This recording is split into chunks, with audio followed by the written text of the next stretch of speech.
हाय दोस्तों, स्वागत है आप सभी का हमारे यूट्यूब चैनल में। जैसे कि थंबनेल देखकर आप समझ ही गए होंगे कि इस वीडियो में मैं आपको एक लॉट पे ओपन ट्रेडिंग का अपना वीकली पीएनएल बताने वाला हूं। मैंने इस टॉपिक पर और भी वीडियोस बनाए हैं जिसमें आप सभी ने काफ़ी अच्छा रिस्पॉन्स किया है। अगर आप हमारे यूट्यूब चैनल पर नए हैं और उस वीडियो को नहीं देखा है तो उसका लिंक आपको डिस्क्रिप्शन में मिल जाएगा, वहाँ पर आप वॉच आउट कर सकते हैं।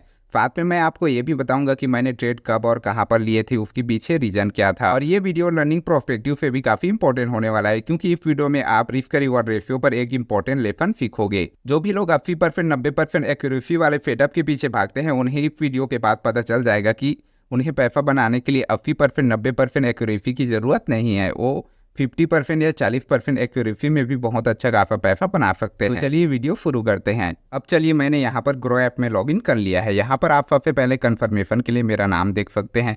अब चलिए यहाँ पर डेट सिलेक्ट कर लेते हैं। तो 17 जून को तो छुट्टी था, तो यहाँ पर हम लोग 18 जून का डेट सिलेक्ट कर लेते हैं। तो यहाँ पर आप देख सकते हैं कि इस दिन मुझे इतना का लॉस हुआ था। अगर मैं आपको निफ्टी के चार्ट पर ले चलूँ और 18 जून का देखें तो ये वाला कैंडल है जिसमें मैंने कॉल फाइट का अपना ट्रेड बनाया था। ट्रेड लेने के पीछे बड़ा ही सिंपल लॉजिक था। इस दिन मार्केट क्या होता है, गैप अप ओपन होता है और गैप अप ओपनिंग के पहले ही फेलर डोमिनेट करते हैं और मार्केट को नीचे ले आते हैं। लेकिन आप यहाँ पर देख सकते हैं कि प्रॉफिट बुकिंग या फेलर जो डोमिनेट करते हैं और मार्केट को नीचे ले आते हैं, उसके बाद बायर एक्टिव होते हैं और ये जो फेलिंग स्विंग होता है उसको पूरा रिवर्स कर जाता है। तो ये एक स्ट्रेंथ का साइन होता है कि हाँ, मार्केट में आज जो बायर हैं उनमें स्ट्रेंथ है, क्योंकि इन्होंने जो फेलर का स्विंग है उसको पूरी तरीके से रिवर्स कर दिया है। तो इसी के बेस पर मैंने यहाँ पर अपना कॉल फाइट का ट्रेड बनाया था, क्योंकि मुझे लग रहा था कि मार्केट इस दिन डे हाई को ब्रेक करेगा तो एक अच्छा खासा ऊपर की साइड मूव दे सकता है। लेकिन यहीं पे मार्केट रिवर्स हो गया और मेरा यहाँ पर एफएल ले गया। अब चलिए डेट सिलेक्ट करते हैं 19 जून का, और इस दिन मेरे पे एक गलती हो गई। ये जो पहला वाला ट्रेड है जिसमें इतना का लॉस आप देख पा रहे हैं, ये ट्रेड मैंने गलती से बैंक निफ्टी में ले लिया था, जबकि मैं चार्ट निफ्टी का देख रहा था और क्वांटिटी भी ज़्यादा थी। अगर मैं आपको चार्ट पर बताऊं बैंक निफ्टी के, तो ये वाला कैंडल है जिसमें मैंने अपना कॉल फाइट का ट्रेड बनाया था और मैं चार्ट देख रहा था निफ्टी का, क्योंकि निफ्टी में यहाँ पर 15 मिनट के टाइम फ्रेम पर एक हैमर कैंडल बना था और इसी के हाई के ब्रेकआउट पर मैं अपना कॉल फाइट का ट्रेड बना रहा था। लेकिन गलती से इस कैंडल पर मैंने बैंक निफ्टी में ट्रेड ले लिया, जिसके कारण चूँकि क्वांटिटी भी ज़्यादा थी और गलत इंडेक्स था, इसलिए जैसे ही इसमें थोड़ा सा लॉस मुझे दिखा तो इसलिए मैंने यहाँ पर लॉस में इसको कट कर दिया। हालांकि इसके बाद मार्केट एक अच्छा खासा रैली किया। इस दिन अगर मैंने यहाँ पर एग्जिट नहीं किया हुआ होता तो मेरा कैपिटल यहाँ पर डबल हो गया होता। लेकिन जैसे कि आप जानते हैं कि गलत इंडेक्स और गलत क्वांटिटी मैंने यहाँ पर बाय कर लिया था, इसलिए जैसे ही यहाँ पर क्या है मुझे थोड़ा सा लॉस होने लगा तो यहाँ पर मैंने लॉस में अपना जो ट्रेड है उसको एग्जिट कर दिया और फर्दर उसके बाद मैं अपने लैपटॉप या सिस्टम को बंद कर दिया था। और जब मैंने दोबारा अपना लैपटॉप ओपन किया तो मार्केट इस जोन से ब्रेकआउट कर यहाँ पर चला गया था। तो यहाँ पर तो ट्रेड लेने का कोई लॉजिक बन नहीं रहा था। लेकिन जैसे ही मार्केट ने यहाँ पर एक होल्ड किया और राउंड लेवल के ऊपर मार्केट चला गया था, तो मुझे लगा कि इसके बाद भी एक थोड़ा सा मूव मुझे मिल सकता है। तो यहाँ पर मैंने बैंक निफ्टी में 45 लॉट पे ट्रेड कर अपना लॉस किया था। तो अगर मुझे रिकवर करना है तो उसी में उतना ही क्वांटिटी लेकर मुझे रिकवर करना होगा। तो यहाँ पर मैंने 45 लॉट का यहाँ पर कॉल बाय किया, मैंने ओडीएम बाय किया, क्योंकि मुझे लग रहा था कि मार्केट यहाँ तक तो पहुँच ही सकता है। और यहाँ पर मुझे एक अच्छा खासा प्रॉफिट हुआ, जिसके कारण जो मेरा लॉस था उसको मैं रिकवर कर प्रॉफिट में आ गया था। अब चलिए डेट सिलेक्ट करते हैं 20 जून का। तो यहाँ पर आप देख सकते हैं कि इस दिन मुझे भी क्या है यहाँ पर लॉस हुआ था। अगर मैं आपको निफ्टी के चार्ट पर ले चलूँ तो ये वाला कैंडल है जिसमें मैंने अपना पुट साइड का ट्रेड बनाया था।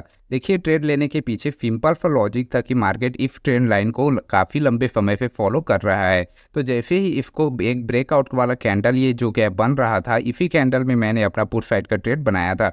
लेकिन जैसे ही मैंने एंट्री किया ये कैंडल पूरी तरीके से रिवर्स हो गया और मैंने यहाँ पर अपना एफएल बुक कर लिया।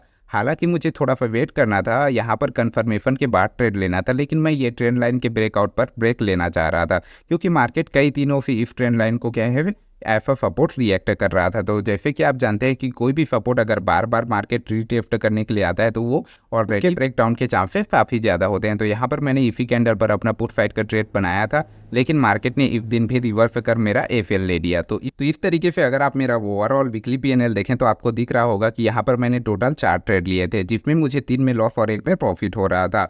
लेकिन इंपॉर्टेंट लेसन जो कि आपको सीखना है वो ये है कि जो मैंने यहाँ पर लॉस लिया था वो मेरे प्रॉफिट से कहीं छोटा छोटा था, जिसके कारण मेरा एक ही जो बड़ा प्रॉफिट वो मेरे 3 दिन के लॉस को कवर कर गया। तो बिगिनर होता है वो ये नहीं समझ पाता कि मुझे अगर 3 से 4 दिन में 1 दिन भी मैं सही होता हूँ तो मेरा जो 3 से 4 दिन का लॉस है उसको भी मैं कवर कर सकता हूँ अपने रिस्क रिवॉर्ड रेशियो के बदौलत। लेकिन वो अपने एक्यूरेसी के पीछे भागता है कि मुझे 80% 90% एक्यूरेसी वाली स्ट्रैटेजी चाहिए कि मुझे मार्केट में कभी लॉस ही ना हो। वो लॉस नहीं लेना चाहता स्टार्टिंग में, लेकिन अगर वो लॉस नहीं लेना चाहता तो वो प्रॉफिट भी कैसे करेगा। अगर आप मार्केट में चाहोगे कि मुझे किसी भी दिन लॉस ना हो, हमेशा प्रॉफिट हो, तो ऐसा तो होने वाला नहीं है। आपका लॉस होना तय है। आप भले ही 10 साल 15 साल 20 साल कितना भी क्या है यहाँ पर फिक ले, लेकिन आप कभी भी 100 ट्रेड लेते हैं और 100 ट्रेड आपका प्रॉफिट में नहीं हो सकता। आपका कुछ ना कुछ वहाँ पर लॉस होगा ही। तो जो बिगिनर होता है वो अपने एक्यूरेसी को बढ़ाने के पीछे भागता है, लेकिन उसको अपने एक्यूरेसी के पीछे नहीं बल्कि अपने रिस्क रिवॉर्ड रेशियो और पोजीशन साइजिंग के पीछे भागना चाहिए। क्योंकि अगर आप अपने रिस्क रिवॉर्ड रेशियो और पोजीशन साइजिंग को अच्छे से मेंटेन कर चलते हैं, अच्छे से फॉलो करते हैं, तो अगर आपका एक्यूरेसी 40%, 50% या 30% भी है, फिर भी आप मार्केट में प्रॉफिटेबल हो सकते हो, मार्केट में सस्टेन कर सकते हो। और धीरे धीरे अगर आप सस्टेन कर जाते हो तो आपका जो एक्यूरेसी है वो तो कोई भी सेटअप हो, भले ही आज उसकी एक्यूरेसी 20% ही क्यों ना हो, लेकिन अगर आप उसमें लगातार काम करते जाओगे तो उसकी एक्यूरेसी आपको ऑटोमेटिक बढ़ती जाएगी। तो आपको एक्यूरेसी वाले स्ट्रैटेजी के पीछे नहीं भागना है, बल्कि अपने जो रिस्क रिवॉर्ड रेशियो है और पोजीशन साइजिंग है उसके पीछे भागना है, उसको सही करना है। और मैक्सिमम जो बिगिनर होता है वो ये बात नहीं समझ पाता और जो स्ट्रैटेजी के पीछे वो अपना सारा पैसा खो देता है, या तो वो फिर क्या है नया नया स्ट्रैटेजी हर दिन ढूंढने में लगा रहता है और हर दिन मार्केट में प्रैक्टिस करने लगता है कि आज ये स्ट्रैटेजी चल जाए तो आज ये स्ट्रैटेजी चल जाए, इससे मुझे 0 to हीरो प्रॉफिट हो जाए या तो इससे मेरा कैपिटल डबल हो जाए। तो ये तो होने वाला नहीं है।